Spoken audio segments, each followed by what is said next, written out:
शांति। ओम शांति। बाबा बाबा ओम शांति। आज 5 जनवरी 2022 की मुरली है, सद्गुरुवार की मुरली है। बाबा कह रहे हैं, मीठे बच्चे, भक्तों पर जब भीड़ पड़ी है, विपदा आई है, तब बाबा आए हैं ज्ञान से गति सदगति करने। आगे बाबा प्रश्न पूछ रहे हैं कि विक्रमाजीत कौन बनते हैं? विक्रमाजीत बनने वालों की निशानी क्या होगी? उत्तर बतलाते हैं बाबा कि विक्रमाजीत वही बनते जो कर्म, अकर्म और विकर्म की गति को जान श्रेष्ठ कर्म करते हैं। विकर्म अजीत यानी विक्रमाजीत बनने वाले कभी भी कर्म कूटते नहीं, उनके कर्म विकर्म नहीं बनते। आगे बाबा एक दूसरा प्रश्न पूछ रहे हैं कि इस समय बाबा दोहरा सेवा कौन सा करते हैं? कौन सी ऐसी सेवा है जो दोहरी सेवा है? उत्तर बतलाते हैं बाबा कि आत्मा और शरीर दोनों को पावन भी बनाते और फिर अपने साथ वापस घर भी ले जाते हैं। चरित्र एक पिता के हैं, मनुष्यों के नहीं हो सकते। किनका रोल मॉडल जो कहते हैं वो सिर्फ एक परमपिता परमात्मा ही है, तो उनके ही मत पर वो आगे बढ़ना है, वही चरित्र है, उसी का अनुसरण करना है। किसी मनुष्य का कोई चरित्र उस तुलना में है ही नहीं। गीत है ओम नमो शिवाय। ओम शांति। यह गीत बच्चों ने सुना। जो भी भक्ति मार्ग वाले हैं वह ऐसे गीत गाते हैं। घोर अंधियारे से उजियारा चाहते हैं और दुख से छूटने की पुकार करते रहते हैं। तुम तो हो शिव वंशी ब्रह्मा कुमार कुमारियां, ये तो समझने की बात है। इतने बच्चे कुख वंशावली तो हो नहीं सकते, जरूर मुख वंशावली होंगे। श्री कृष्ण को इतनी रानियां अथवा बच्चे नहीं थे। गीता का भगवान तो राजयोग सिखलाते हैं, तो जरूर मुख वंशावली होंगे। प्रजापिता अक्षर तो नामी ग्रामी है, इनके मुख से बाबा आकर ब्राह्मण धर्म रचते हैं। प्रजापिता नाम बाबा का शोभता है, बहुत अच्छा लगता है बाबा के साथ प्रजापिता नाम। अब तुम वास्तविकता में उस पिता के बने हो, तो वो तो कह देते कि श्री कृष्ण भी भगवान थे, शिव भी भगवान थे। रुद्र भगवान के बदले श्री कृष्ण का नाम डाल दिया है। कहते भी हैं शंकर पार्वती, रुद्र पार्वती नहीं कहेंगे, शिव शंकर महादेव कहते हैं। जब श्री कृष्ण को रुद्र व शंकर तो नहीं कहेंगे, श्री कृष्ण को तो रुद्र या शंकर नहीं कहेंगे। तो भक्त गाते हैं परंतु भगवान को नहीं जानते। भारत में वास्तव में सच्चे सच्चे भक्त वो हैं जो पूज्य थे, वही अब पुजारी बने हैं। उनमें भी क्रमशः है, पुजारी में भी बाबा कह रहे कि क्रमशः है। तो जिनकी भक्ति बिल्कुल प्रगाढ़ होती है, दिल से होती है, सच्ची होती है, उनको तो फिर बाबा मिल जाते हैं। तुम्हारे में भी क्रमशः है, ज्ञान में भी आते हैं तो उसमें भी क्रमशः हो जाते हैं। तुम हो ब्राह्मण, वो है शूद्र। देवता धर्म वाले ही बहुत दुखी होते हैं, क्योंकि उन्होंने बहुत सुख भी देखे हैं। बहुत सुख देखे हैं तो बहुत दुख भी देखना हो रहा है। अब तुम्हारा दर दर भटकना बंद हो गया है, आधा कल्प के लिए। आधा कल्प तक अब दर दर भटकना नहीं पड़ेगा। ये राज भी तुम ब्राह्मण ही जानते हो, सो भी क्रमशः नंबरवार। जिन्होंने कल्प पहले जितना पुरुषार्थ किया था उतना ही अब करते हैं। ऐसे नहीं कि जो नाटक में होगा फिर भी पुरुषार्थ का नाम आता है। बाबा कह रहे हैं कि जिसने जो पुरुषार्थ किया था उतना ही अब करते हैं, लेकिन इसमें जो नाटक में है तो फिर हो ही जाएगा, तो फिर पुरुषार्थ क्यों करना। लेकिन बाबा कहते हैं लेकिन इसमें भी पुरुषार्थ आता है, क्योंकि आपस में बच्चे आगे पीछे होते रहते हैं। नाटक को बच्चों से पुरुषार्थ कराना ही है, जैसा पुरुषार्थ वैसा पद मिलेगा। यही 100 बच्चे हैं, इन्हीं में कोई पिछली बार ये फर्स्ट हुए थे, अब अगली बार कोई और फर्स्ट हो जाएगा।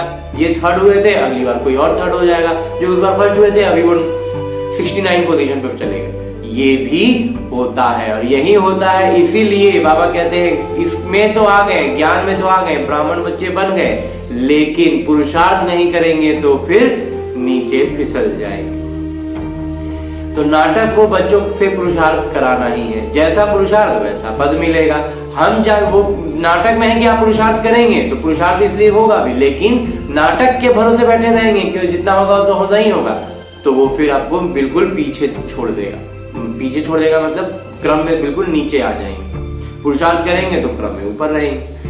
तो हम जानते हैं कल्प पहले भी ऐसा पुरुषार्थ किया था, ऐसा सितम हुए थे, यज्ञ में विघ्न भी पड़े थे। तुम बच्चे जानते हो बाबा फिर से आए हुए हैं। ये कल्प फिर बदल गया है और बाबा फिर से आए हैं। कल्प पहले भी इसी समय आए थे जबकि अंग्रेजों का राज्य था, जिन्हों से कांग्रेस ने राज्य लिया, फिर पाकिस्तान हुआ। ये कल्प पहले भी हुआ था।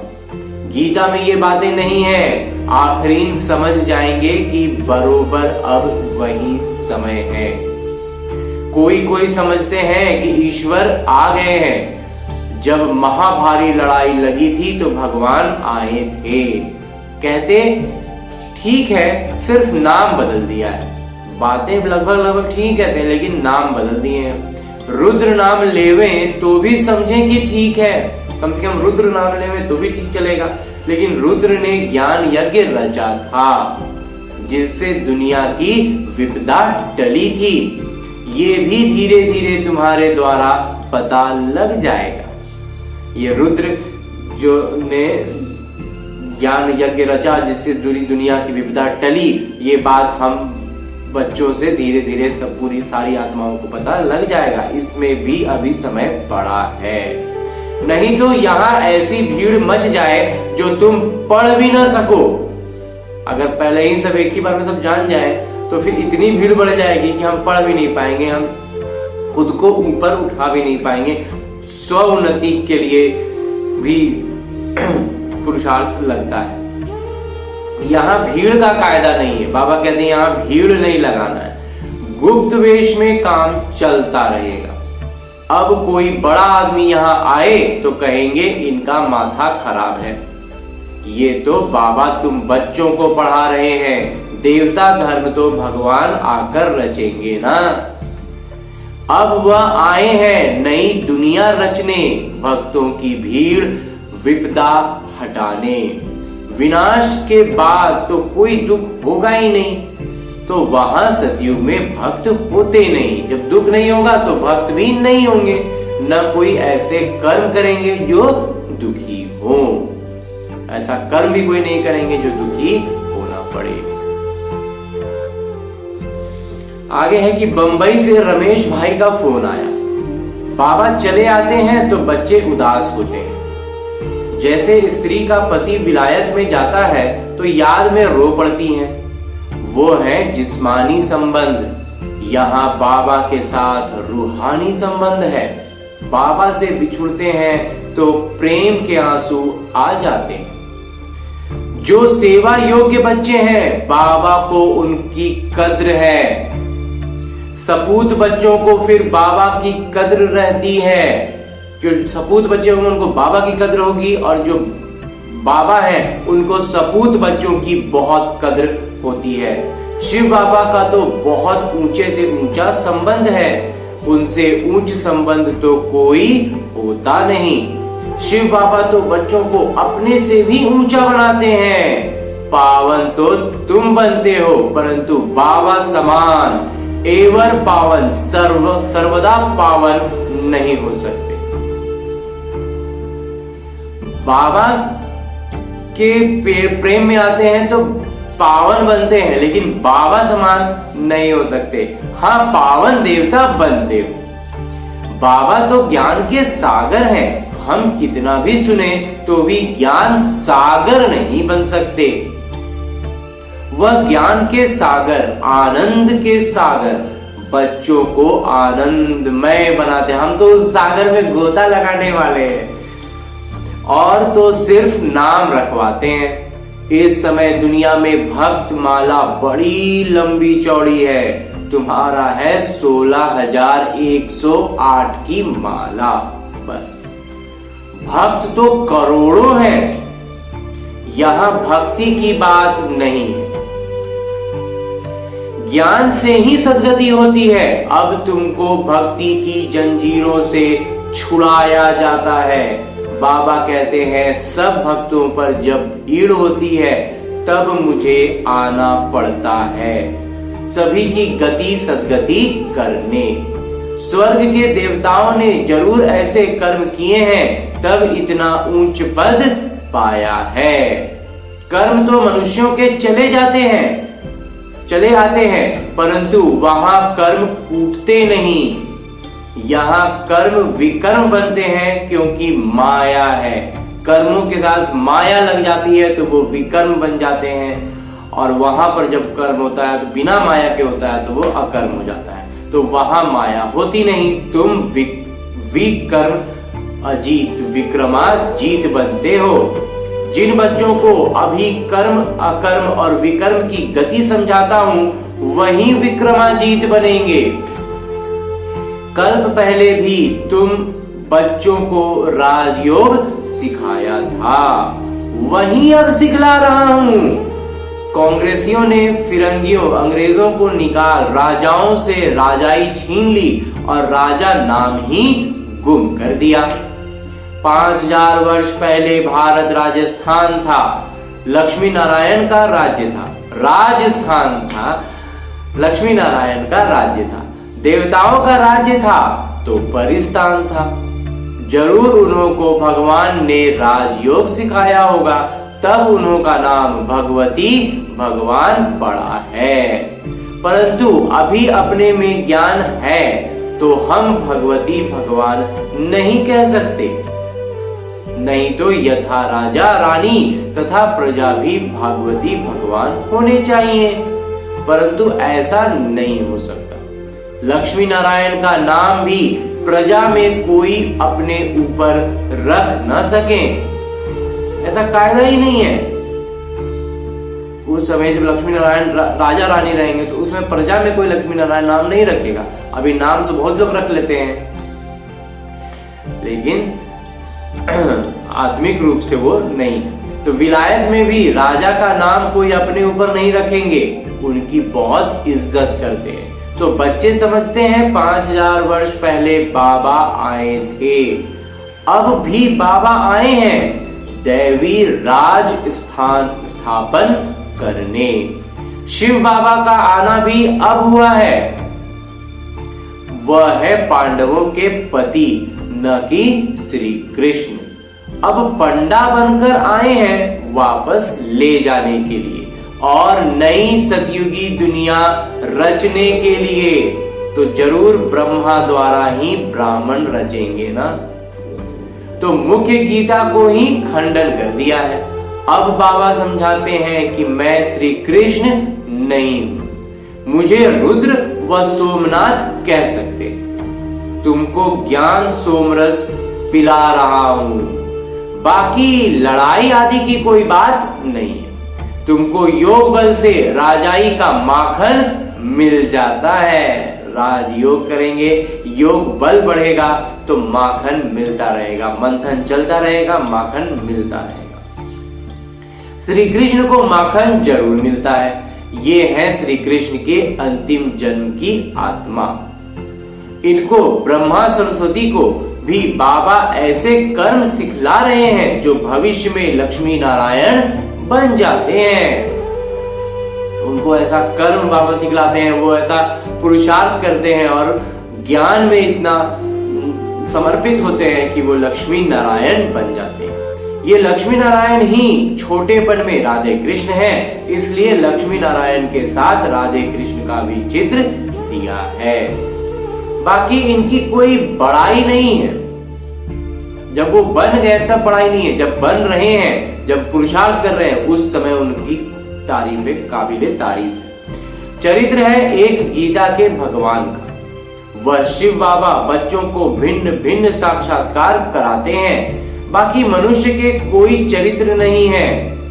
क्राइस्ट आदि ने भी आकर धर्म स्थापन किया, सो तो सभी को अपना किरदार बजाना ही है। इसमें चरित्र की तो कोई बात ही नहीं। यह कोई को गति दे न सके। अब बेहद के पिता कहते हैं कि मैं तुम बच्चों को दोहरा सेवा करने आया हूँ। बाबा जो है वो हमारी दोहरी सेवा करने आए हैं, जिससे तुम्हारी आत्मा और शरीर दोनों पवित्र हो जाएंगे। जब ज्ञान बढ़ने लगेगा तो शरीर का भी बहुत सी छोटी छोटी बातों में भी समझ पड़ती है, तो शरीर भी पवित्र बनता है और आत्मा तो खैर पवित्र बनती ही है। तो सभी को वापस घर मुक्ति धाम में ले जाता हूँ। आत्मा और शरीर को पवित्र बनाते हैं और फिर हमें गोद में उठाकर बाबा ले जाते हैं। फिर वहां से अपना किरदार निभाने के लिए आएंगे। कितनी अच्छी रीति बच्चों को समझाते हैं बाबा, इतना एकदम प्यार से बैठ के एकदम पर्सनली निज तौर पर बाबा समझाते हैं। इन लक्ष्मी नारायण के चित्र पर समझाना बड़ा सहज है। त्रिमूर्ति और शिव बाबा का चित्र भी है। कोई कहते हैं त्रिमूर्ति न हो, जैसे कोई कहते हैं श्री कृष्ण के चित्र में 84 जन्मों की कहानी न हो। तो लेकिन हम तो सिद्ध कर बतलाते हैं, जरूर पहले क्रम वाले श्री कृष्ण को सबसे ज्यादा जन्म लेने पड़ेंगे। जो सबसे आगे आगे आएंगे, सबसे ज्यादा जन्म उनके ही होंगे। नई नई बिंदुएं तो रोज आती हैं, परंतु धारणा भी होनी चाहिए। अंदर में भावना रहेगी, धारणा में रहेंगे तो पवित्रता का जो प्रकंपन है ना, वो स्वाभाविक रूप से आगे जाता है। सबसे सहज है लक्ष्मी नारायण के चित्र पर समझाना। मनुष्य थोड़े ही कोई भी चित्र का अर्थ समझते हैं, उल्टा सुल्टा चित्र बना देते हैं। नारायण को तो 2 भुजाएं, तो लक्ष्मी को 4 भुजाएं दे देते हैं। सतयुग में इतनी भुजाएं नहीं होती। सूक्ष्म वतन में तो है ही ब्रह्मा विष्णु शंकर, उन्हों को भी इतनी भुजाएं नहीं हो सकती। मूल वतन में है ही निराकार आत्माएं। फिर यह 8-10 भुजा वाले कहां के रहने वाले हैं? मनुष्य सृष्टि में रहने वाले पहले पहले हैं लक्ष्मी नारायण 2 भुजा वाले, परंतु उनको 4 भुजाएं दे दी हैं। नारायण को सांवरा तो लक्ष्मी को गोरा दिखाते हैं, तो उनके जो बच्चे होंगे वो कैसे और कितनी भुजाओं वाले होंगे? क्या बच्चों को 4 भुजा, बच्ची को 2 भुजा होंगी क्या? मतलब कितना अटपटा बात है। बाबा बता रहे हैं कि कैसे उलझ जाती हैं बातें। ऐसे ऐसे प्रश्न पूछ सकते हो। तो बच्चों को समझाया है कि हमेशा ऐसे समझो कि हमको शिव बाबा मुरली सुनाते हैं। कभी ये ब्रह्मा भी सुनाते हैं, मूलतः तो शिव बाबा ही सुनाते हैं, लेकिन कभी कभी ब्रह्मा बाबा भी अपना निज अनुभव से सुनाते हैं। तो शिव बाबा कहते हैं मैं गाइड बनकर आया हूं, ये ब्रह्मा है मेरा बच्चा बड़ा। कहते हैं त्रिमूर्ति ब्रह्मा, त्रिमूर्ति शंकर व विष्णु नहीं कहेंगे, महादेव शंकर को कहते हैं। फिर त्रिमूर्ति ब्रह्मा क्यों कहते हैं? इतने प्रजा रची है तो यह उनकी या शिव बाबा की युगल बनते हैं। तो शंकर व विष्णु को युगल बन्नी नहीं कहेंगे। वो बहुत आश्चर्यचकित कर देने वाली बातें हैं जो समझने की हैं। ब्रह्मा बाबा शिव बाबा से के साथ मिल करके एक पूरी नई सृष्टि रच रहे हैं, तो वो शिव बाबा के युगल हो गए। लेकिन शंकर या विष्णु जो हुए वो शिव बाबा के युगल नहीं हो सकते। ये बातें थोड़ी आश्चर्यचकित लगती हैं, समझने में थोड़ा अटपटा लगता है, लेकिन यही बाबा कहते हैं ये समझने के लिए पवित्रता रहेगी तो बुद्धि स्पष्ट होगी और उसमें सब बातें समझ में आएंगी। यहाँ सिर्फ बाबा और वर्षे को याद करना है, बस इसमें ही मेहनत है। अभी तुम कितने समझदार बने हो, बेहद के पिता द्वारा तुम बेहद के मालिक बनते हो। यह धरती, ये आसमान सब तुम्हारा हो जाएगा, ब्रह्मांड भी तुम्हारा हो जाएगा। अलमाइटी अथॉरिटी राज्य होगा, सर्वोच्च सत्ता, वन गवर्नमेंट, एक सरकार होगी।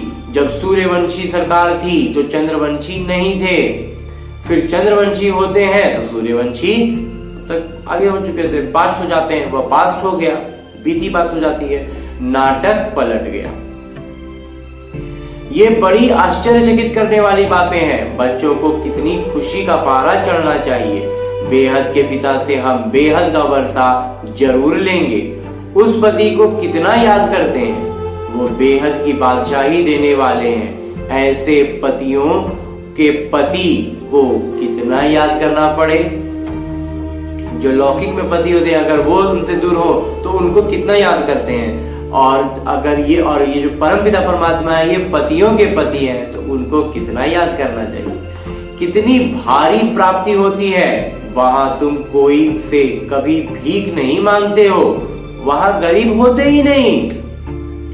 बेहद के बाबा भारत की झोली भर देते हैं। लक्ष्मी नारायण का राज्य को स्वर्णिम युग कहा जाता है, अब है लोहा युग। फर्क देखो कितना है। बाबा कहते हैं मैं बच्चों को राजयोग सिखला रहा हूं। तुम सो देवी देवता थे, फिर क्षत्रिय, वैश्य और फिर शूद्र बने। अब फिर सो ब्राह्मण बने हो, फिर सो देवता बनेंगे। इस 84 के चक्र को तुम याद करो। चित्रों पर समझाना बड़ा सहज है। अब देवी देवताओं का राज्य था तो कोई और राज्य नहीं था। एक ही राज्य था, बहुत थोड़े थे, उनको कहा जाता है स्वर्ग। एक राज्य होगा, बहुत कम होंगे संख्या, वो स्वर्ग हो जाता है। वहां पवित्रता भी थी, सुख शांति भी थी। पुनर्जन्म लेते लेते नीचे आ गए हैं। 84 जन्म भी इन्होंने ही लिए हैं। यही तमो प्रधान बन जाते हैं, फिर उन्हों को ही सतो प्रधान होना है। सतो प्रधान कैसे बने? जरूर सिखलाने वाले चाहिए। सिवाय बाबा के कोई सिखला ना सके। तुम जानते हो शिव बाबा इनके बहुत जन्मों के अंत में इनमें प्रवेश करते हैं। कितना साफ करके बाबा समझाते हैं कि छोटी छोटी बातों को स्पष्ट करके समझाते हैं। अच्छा, मीठे मीठे सिगी लदे बच्चों प्रति माता पिता बाबा का याद, प्यार और आशीर्वाद। रूहानी बाबा की रूहानी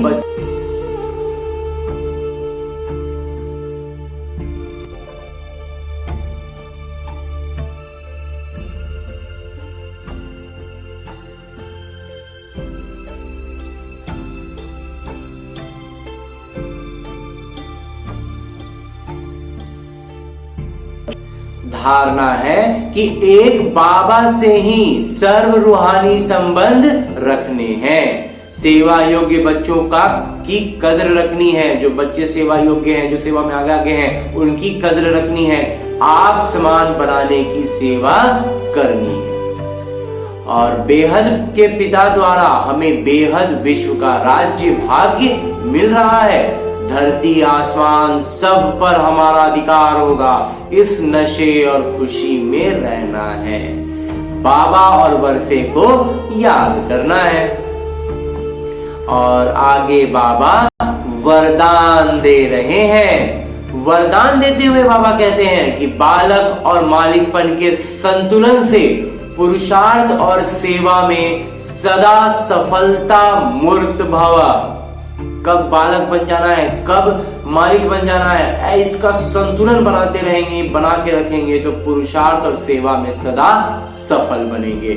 सदा यह नशा रखो कि बेहद के पिता और बेहद वर्षे के बालक सो मालिक हूं। लेकिन जब कोई राय देनी है, योजना सोचना है, कार्य करना है तो मालिक होकर करो। और जब ज्यादा संख्या में आत्माएं माने ब्राह्मण बच्चे हैं तो मेजोरिटी द्वारा या निमित्त बनी आत्माओं द्वारा कोई भी मत फाइनल हो जाती है तो उस समय बालक बन जाओ। राय दिए, सब ने मिलकर अगर कोई फैसला किया, अगर उसमें वो बात नहीं आई, बालक बन जाओ। अब जो आ गया फैसला उसी पर काम करना है। फाइनल हो जाती है तो उस समय बालक बन जाओ। फिर मालिकपन वाला भान रखेंगे कि नहीं हमारा बात सही था, तो फिर सफलता नहीं मिलेगी। किस समय राय बहादुर बनना है और किस समय राय मानने वाला बनना है। कब राय, जब देते समय की बात है तो उसमें राय अपना मालिक बन के देंगे, और जब उस पर मगर माना नहीं गया, कुछ हुआ, मेजोरिटी में लोग नहीं माने, फिर एकदम बालक बन जाएंगे, जो माना गया वही करेंगे। ये तरीका सीख लो तो पुरुषार्थ और सेवा दोनों में सफल होंगे। तब सेवा भी सफल होगी और जो पुरुषार्थ है निज आत्मा का वो भी ऊंचा होगा, सफल होगा। ये तरीका सीख लेना है। फिर इस भान में आकर के दुखी होंगे तो सेवा भी अच्छी नहीं होगी। और अंत में स्लोगन है, मुरली का उपदेश है कि निमित्त और निर्माण चित्त बनने के लिए मन और बुद्धि को प्रभु अर्पण कर दो। मन और बुद्धि को प्रभु अर्पण कर देंगे तो स्वाभाविक रूप से निमित्त बन जाएंगे, और जब निमित्त होंगे तो निर्वाण चित्त बाबा बना ही देते हैं।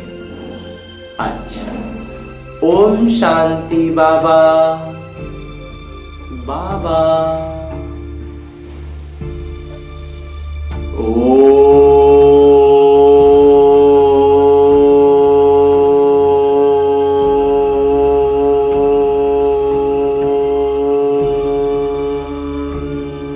शांति।